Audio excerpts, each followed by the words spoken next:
Добрый день, привет всем. Сегодня я хочу отвечать на вопрос, почему я изучаю русский язык. Я изучаю русский язык, чтобы быть востребованным и конкурентоспособным. 2. Я изучаю русский язык, потому что этот язык не изучается быстро. Я изучаю русский язык, чтобы лучше понять мир. Я изучаю русский язык, потому что русский язык – международный язык. И я изучаю русский язык, потому что солнце встает на востоке. Я изучаю русский язык, чтобы быть востребованным и конкурентоспособным, и потому что я должен постоянно повышать свои навыки, развиваться, совершенствоваться. В действии я не раз слышал от моих родителей, что наш единственный настоящий капитал находится между нашими ушами. Сейчас мне уже 40 лет. Каждый человек хочет иметь достойную жизнь и работу, которая этот уровень жизни может обеспечить. Но такую работу найти нелегко и никогда не будет легче. 2.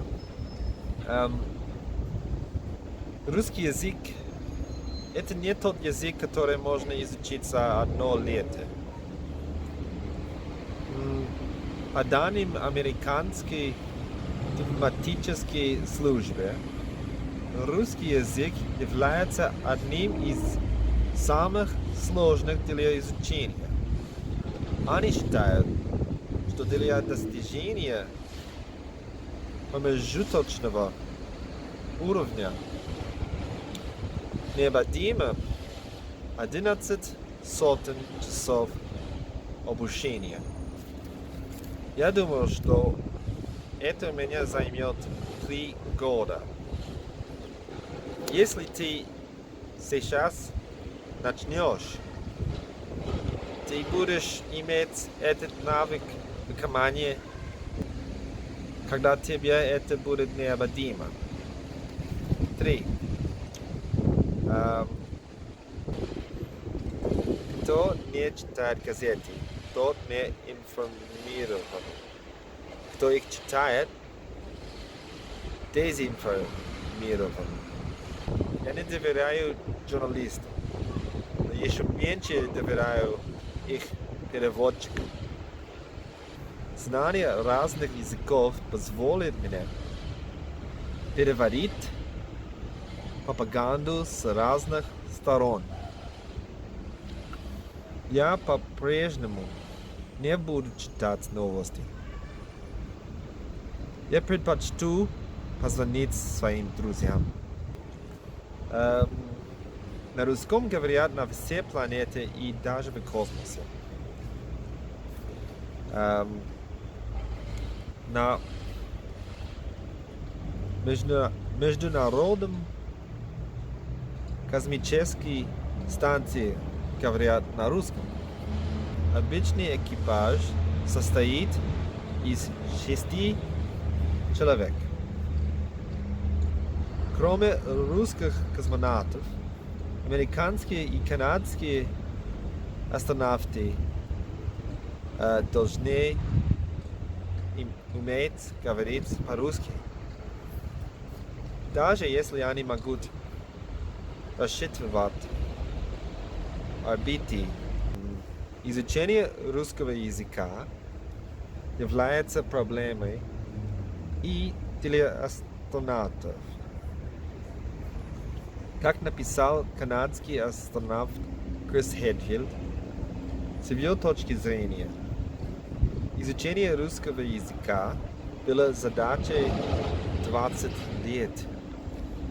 Это еще одно доказательство того, что изучение русского языка – это хороший спорт для мозга. На антарктической станции «Восток» говорят на русском. Летнее население составляет 25 человек. В Соединенных Штатах Америки живет почти 1 миллион русскоязычных. В Израиле живут 1 миллион русскоязычных. В Германии живут почти 3 миллиона русскоязычных. В Содружестве независимых государств, помимо России, живут миллионы русскоязычных. И, конечно, в России живут почти 120 миллионов русскоязычных. Поэтому изучить русский язык практически выбор. Русскоязычные везде. Планета и человечество никогда не прекращает развиваться. Застой и сокращение в некоторых местах компенсируется ростом в других местах. Возможно, что солнце садится на западе, но возможно тоже, что солнце встает на востоке.